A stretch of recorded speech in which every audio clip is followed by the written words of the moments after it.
Welcome to Boxing on the Record with Randy and Chi-Town. Chi-Town, this is the time that we take a station break so that we can give the people the opportunity to like, subscribe, dislike, share, comment, do something to engage with it, show that we can reach more people and the family will grow.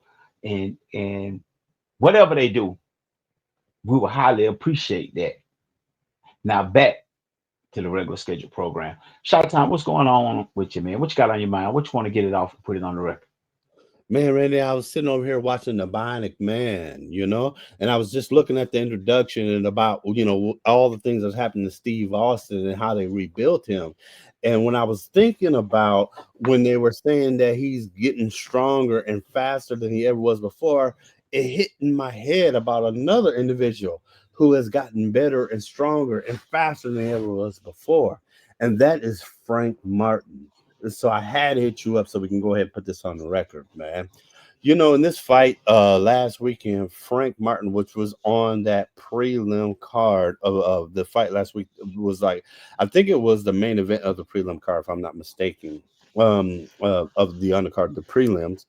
Uh, man, dude, Frank Martin versus Rancis Bartholomew at 140 pounds. So I believe this is Frank Martin's debut at 140.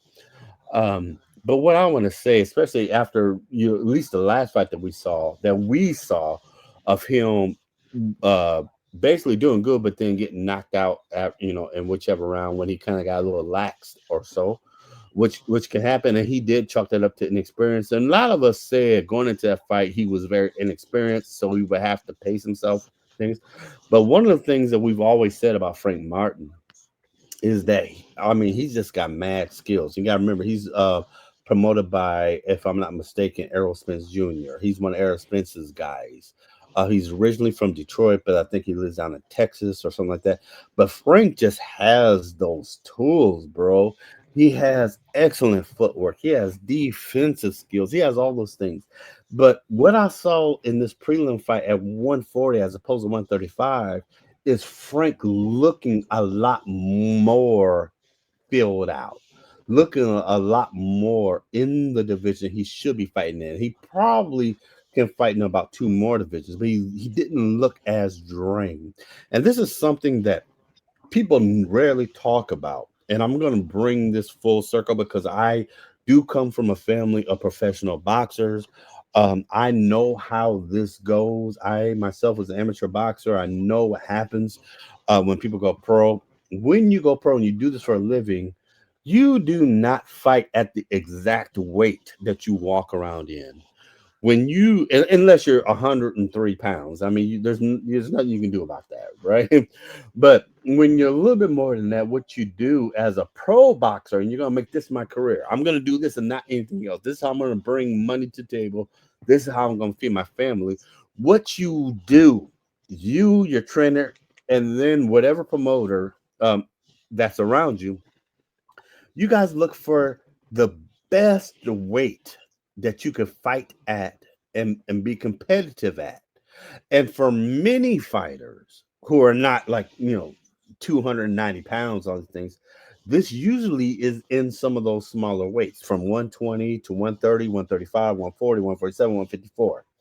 That's usually what they try to quote unquote boil down to. That's what they lose weight down to fight at those divisions so that they can be competitive and they can have like this type of streak or have something that they can be marketed behind. But in everyday life, they traditionally weigh 30 or 40 pounds more than that division. And that's what they do. And then as they age, they get to a point where they can no longer boil all the way down there. So they kind of start evolving to their more true, true weight. I have to say that to say this. Many fighters, when they are in that phase of still building, or even I am this champion, I'm doing things, they're still cutting a lot of weight to get to whatever that size is. And what people don't get is that is draining. We consider it professional to come in as that weight, but you are weight drained. And that's why traditionally in almost every aspect of boxing that we know, except for the era of Floyd Mayweather and certain people, there had not been a rehydration clause. Certain people started doing that based off of whatever, but most boxers understand that you have to make the weight that night, but then on fight day, you can come in weighing whatever because you have to rehydrate because everybody's boiling down. What I want to say is when you're going so far down, it does become draining. And the best way to understand this is to think about when you have the flu when you're not feeling well, but you're still trying to move forward. You know, you're still getting out of your bed, you're still trying to think, but your energy is low. That energy level is very similar to people who say, I'm weight drained. When you're weight drained, that's how you feel. The energy is not there. But when you start getting a little bit more filled out, you start feeling a little bit more like yourself. You can put a little bit more behind your punches. We start seeing people getting more knockouts. We start seeing people move better. We start seeing people's defensive skills a little bit better. We start seeing a lot of things better as they began to kind of fight in a more natural way. This is what we saw last weekend with Frank Martin. He looked beautiful. He looked amazing. And even though he's older, I think he's 30 now. It's never like, than ever. Uh, this guy this guy looked amazing. His defensive skills, which have always been on point, was great. His footwork. Now we're talking about footwork. His footwork was extremely phenomenal. And to see him at a weight where he didn't feel as drained, where he was a little bit more aware, you could tell that before he even said anything about it because you saw him taking a lot more risks. He was baiting his opponent in by looking a little bit sloppy, by trying to act like my hands are down. I'm coming in with my chin down. I'm going out with my head up. You saw him trying to bait. And as soon as his opponent tried to react to that, you would see him immediately, quickly get back into form. So you knew it was baiting tactic. And he looked natural at doing it. But then to have Buddy McGirt, who we've seen fight various stars in the 90s, who was a very good fighter when he was fighting and became, in my opinion, an even better trainer. Man, he gave him the world's greatest advice. And Frank went and did exactly what Buddy said in the fourth round and got the knockout, like almost instantly, right after what Buddy said. And Frank looked sharp doing it. So Frank Martin for me is a guy to be looking at moving forward. He seems to be coming into more of a natural weight for him. He doesn't seem to be as weight drained. He did acknowledge that after the fight, felt more like himself. And again, Frank Martin is fighting at 140 pounds. So now we have Shakur at 140. We have Frank at 140. Keyshawn at 140. Uh, I don't know if we still have Rigaroo there, but potentially we do. Okay, have him there. Uh, we have oh, what's his name? Oh boy, I can't think of it right now. Who just had Austria in his system? Who's the champion? It'll come later. But anyways, at 140. So we do have some top individuals at 140 now. It's becoming very competitive, and I would love to see all these guys fight each other. But Frank is definitely coming into his own, and he is someone that we cannot sleep on. And I'm even close to saying that Frank could be my favorite fighter when it comes to looking at it from a technical lens. That's how well Frank did, and that's how good he looked. Talk to me, Randy. I got a couple of questions for you before I weigh in on what's being said. First question I have for you is: we know that fighters have been draining down from beginning of time, well, from beginning of boxing. Um, I think it's a double-edged sword, and I just want to know what you got to say about it. I think it's a double-edged sword because if you don't have the right people in your corner and the right team to help you with that process, I believe that it can backfire because you can do it the wrong way, get down too far, or get down too fast, and you'll come in there at a disadvantage versus an advantage. far as you'll be weight drained, you'll be too. However, um, so I think you got to have the best team. So would you agree that it's a double-edged sword, or how would you see that? Yeah, I think you're presenting some very those are legitimate questions. I think the world would want to know that. And I do in part with that. Um Team does have a lot to do with it. And the team has to be on board to help you to come down properly, help you go down into things so you aren't drained. However, I still hold to a particular stance that the weight that you go down to can still be an unnatural weight that will still make you feel drained. You won't be as like out here, being weak and all that stuff, like, and a skeleton out here doing everything. You can still be filled out, but you may not have all of the attributes that you should have if you uh boil down to a division that may have been 10 pounds above where you're trying to boil it down to now. And so I believe that even if it's done naturally, if you come closer to, your natural way in a proper way, you can have more of those attributes displayed. And I just want to correct a thing that I stated because I couldn't remember before. Super Matias. That's what I was thinking about. Who tested positive for Osterine recently. And he's at 140 as well. He's not any type of top fighter, but he's a durable fighter and walks through people. And so he's someone to also consider who's also in that division as well. Continue, Randy. My second question to you would be, I heard you mention that Frank, you like what you seen with Frank over last weekend, and you was talking about how you could tell he was intentionally drawing the guy in with his hands down and what have you. Um, I think that would be a bad habit to adopt. I think that's something that I think they might need to work on because they get in there with the right people, they will exploit that. I mean, so I just think that's a bad habit or that he's adopting if that's what he was doing. What say you to elaborate on that? And then once you say that, I'm gonna make a couple more points so we can get out of here. Absolutely. Yes. And no, we agree with that. That is something that cannot become a habit. I felt that he did that purposefully in this fight, not as something that I just do, but in this fight, so I can try to debate the kid into do things. But this is not anything that we regularly see Frank doing. That's why I brought it up. But no, this cannot be something that turns into a habit because this is a problem. And that other fighters who can match whatever level of athleticism you have or skills you have can exploit.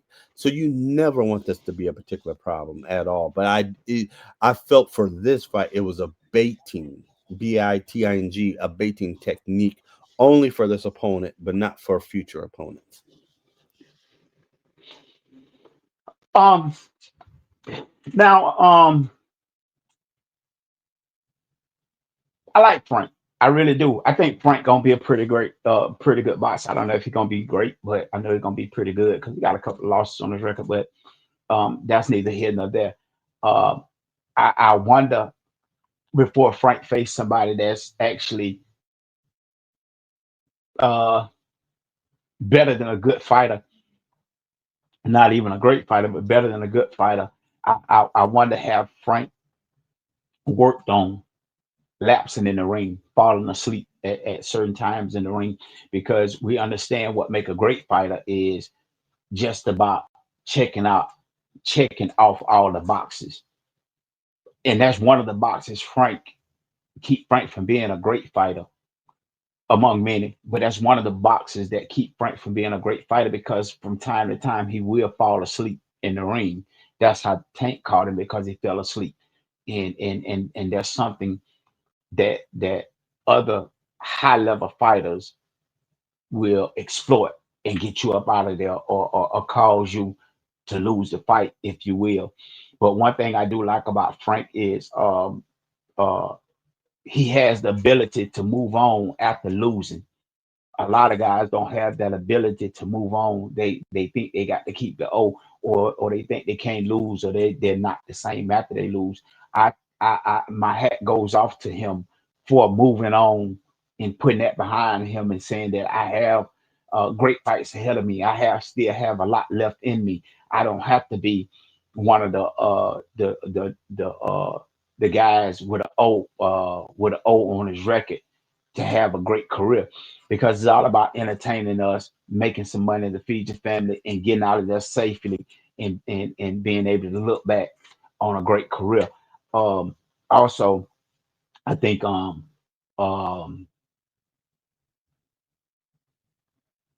the weight thing you was talking about, I think it only becomes an issue in this generation because I mean, come on, face it. They've been doing this from the beginning of boxing, but it only becomes a issue in this generation because we have a few people that has gotten on this thing we call the internet and start calling people weight bullies and what have you, and it just catches on, and then it grow legs and it take off running.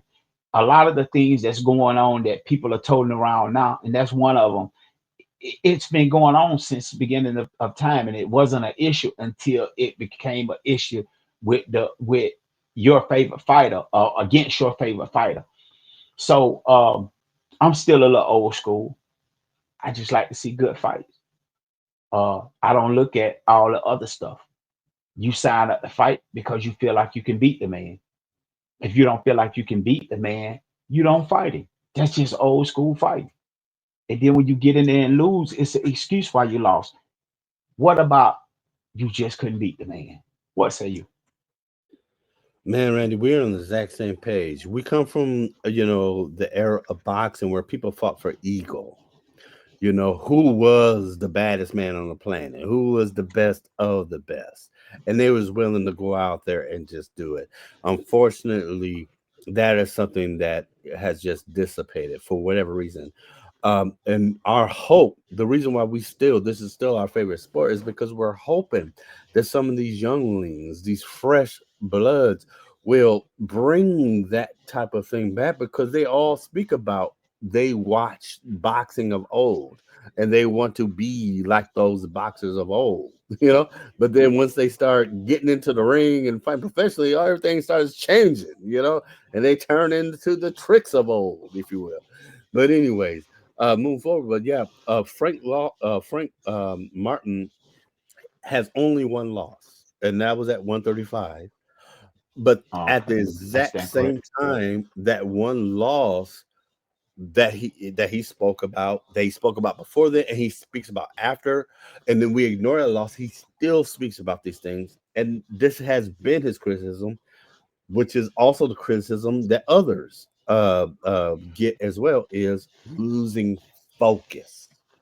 Where there was concern in that fight where he had his loss that he was going to start losing focus, he did, and we saw what happened. Saw it get capitalized on. That has been something for years during his career that we all have highlighted. He himself have highlighted. After that, he claims that he's staying focused, doing things, but that was something that I was looking for in this. It's hard to tell because this fight ended within 4 rounds. And so it's hard to see if that focus begins to fade when you're, just outclassing, you're doing something that you feel is so easy. But him, along with many other boxers, they say the exact same thing. And I will say this: Sugar Shane, before he claimed that I don't that he had some kind of like back issue, paralysis in that Floyd Mayweather fight, which was way past his prime. But when he hurt Floyd in the second round and almost got him out of there, but then he couldn't do anything further.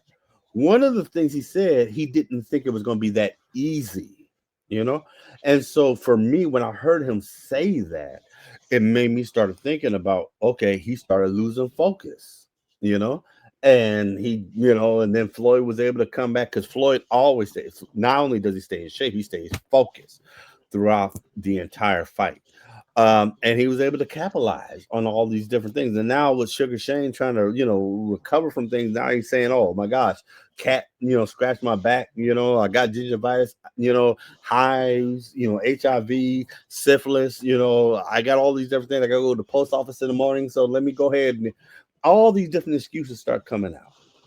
Nah, you got beat there. You should have won. You got beat. Similar to Frank Martin, you know, that is one of the hardest things that many boxers have. When they feel that they're just superior or can outclass someone, just because they've been able to display certain things early, they lose focus, and then they go on.